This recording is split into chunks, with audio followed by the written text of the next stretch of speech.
the governor during the election last year is yet to abate because so many issues have arisen from that, and governor's effort at reconciling this appears not to have been yielding positive result. What exactly is going on? How do you mean by government effort? I mean the governor's effort, because I understand there was a meeting that was called by the governor, which some people boycotted. So you lead us into what exactly is happening.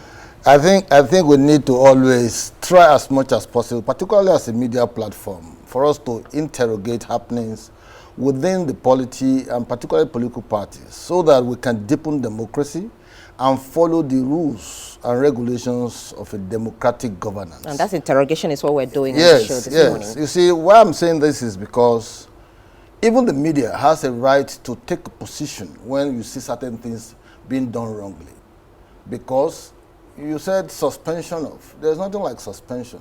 Alleged suspension. That is purported. It is purport. There's nothing has happened in Edo State, as far as I'm concerned. Because you see, you're talking about the governor. Now, here's a party that provided an umbrella for him when the APC reign was beating hell out of him. He was shown the exit door in APC.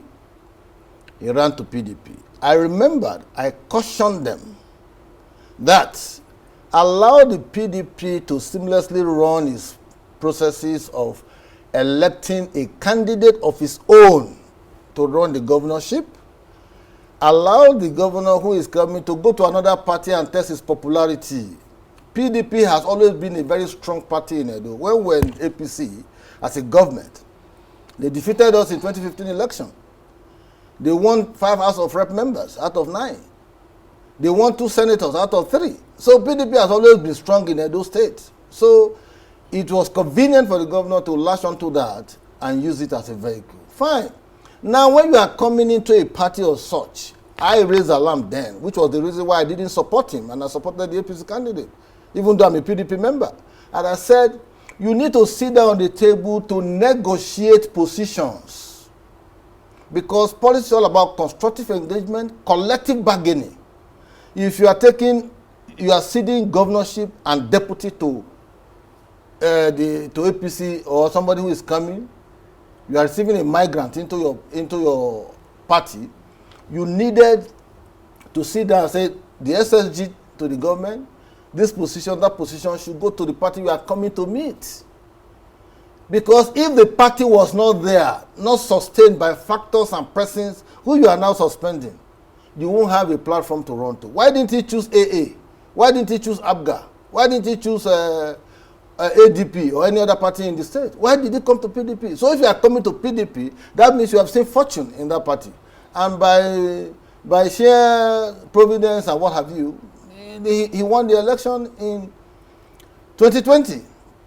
1 year later, he's just appointing 11 commissioners. All of them APC members who came with him. All. I didn't say one is left. Now they're still APC members, or they've moved now, of course, if you to come, PDP. Yeah, they moved to PDP, but okay. For God's sake, just to clarify, for God's sake, they moved to PDP, but you know they call them a new PDP and old PDP. That's what they call it now, even by their own admittance. They say they are the new PDP, the older PDP and the old PDP. But you see, you cannot come into a party and you want the structure of the party to be surrendered to you. One, congresses have been concluded before he joined the party. And those congresses have tenure. 4 years tenure. Just like the governor is elected to serve a 4-year tenure, the same way ward chairmen, ward executives, local government executives, local government chairman, state executive, state chairman, they have a tenure of 4 years guaranteed under the constitution of the PDP. So you cannot now say you have come, you want integration, you say they should go and dissolve to accommodate your people. Whereas, on the one hand, you have appointed those your people you are talking about into governmental positions, leaving the people who are on ground. So what the OPDP have to grapple with is the party structure. And you can't expect somebody, if they tell the governor to resign, to allow somebody else to come and complete his tenure, will he allow that? It's a simple thing, just simple logic. People are elected, congresses are elected, were carried out in PDP. They are elected to serve 4-year tenure. You are now saying that they should dissolve it so that they can integrate your people. Okay, so why, in your opinion, do you think that the governor made that decision?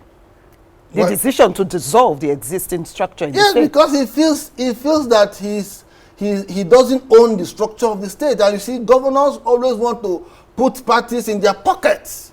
But the Edo PDP, as it is in this present scenario, is not the same like every other state. Is there a current conflict, with the existing members of the PDP?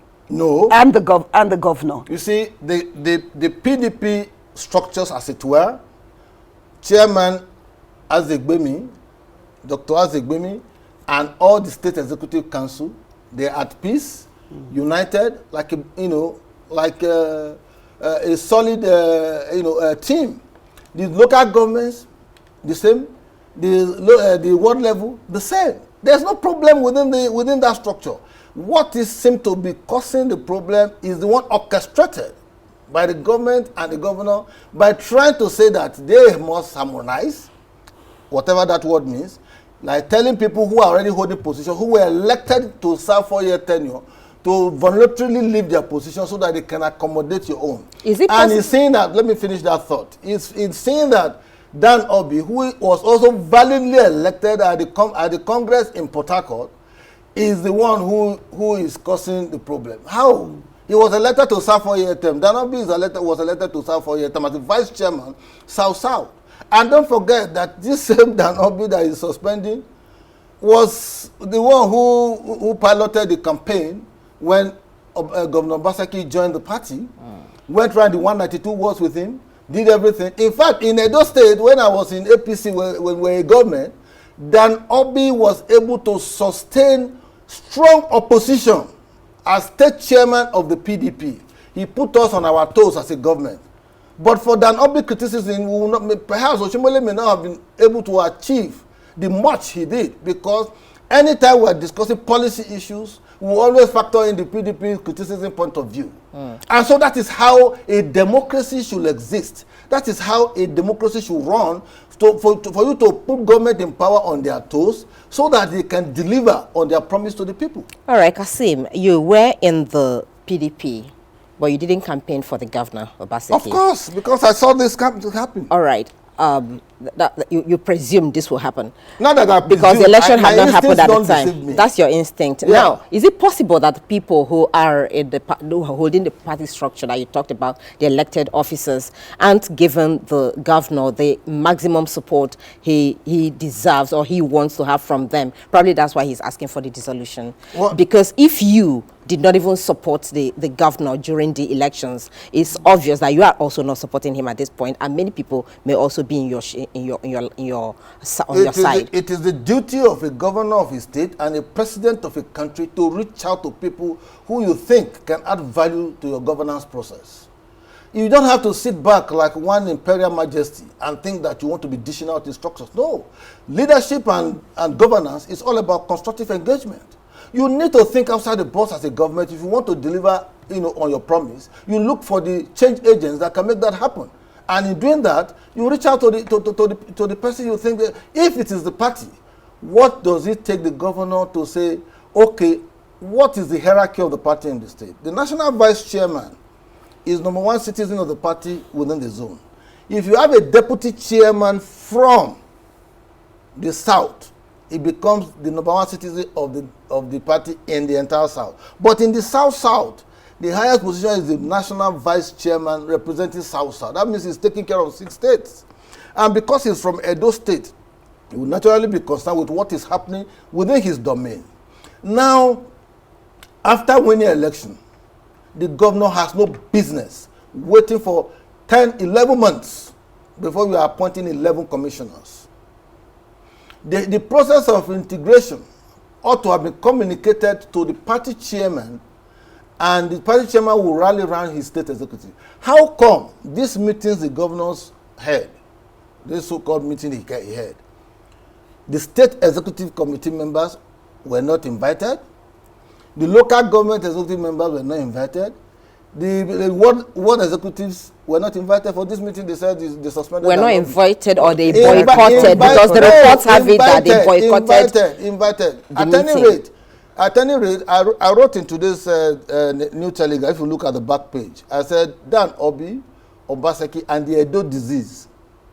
Those who migrated from APC to PDP have just brought their disease to fester in PDP, because PDP has always been a united party in Edo State. That's why till date they have 2 senators out of 3, they have 4 House of Rep members out of 9. And they have just imported, their disease. What happened in APC, that people were shouting all of that, blackmail upon blackmail, and before you say Jack Robinson, former APC chairman was exited, was humbled out of power, and people were now thinking that, it was too harsh on Governor Obaseki, and Obaseki came to PDP, and the PDP leadership embraced him. Now, he's already showing the color. So Nigerians, and particularly Edo people, are beginning to see that the problem is actually the governor and not other factors. Okay, because it is the responsibility of the governor to rally around people so that he can deliver on his electoral promises. Kassim, let's play the devil's advocate here, because, people will always have their differences in politics. We've always known that politics is most of the time based on interest. People's interests, differ in politics, and we see this, sometimes conflict coming out, among politicians, and also we see it sometimes being resolved. You said that you knew that this was going to happen. And that was why you didn't support the governor. Like Nkoli said, a lot of other people might not have also supported the governor. But like it or not, the governor now is your party's flag bearer in Edo State, and now the governor of Edo State, and still has at least 3 years in that state as governor. What are you doing as a party chieftain in Edo State to actually find a way of harmonizing these two new and old PDP, these factions, to make governance easier in Edo State? When you say harmonizing, how do you mean? You mean those who were validly elected into office to serve 4-year term should on their own voluntarily resign? That's not my point. That is the harmonization the governor is saying. No, but in your own words of what you understand harmonization to be, you have stated that there are 2 factions. There are those who came from the APC, and there are those who are original PDP members. I am saying that as it is now, both belong to one party under the governor of the state. So how can these 2 people, these 2 sets of people, work together to help both the party and the government of the state? Nice. If it is working together, the governor will have to come, because he is the one who is going to discharge the responsibility of governance.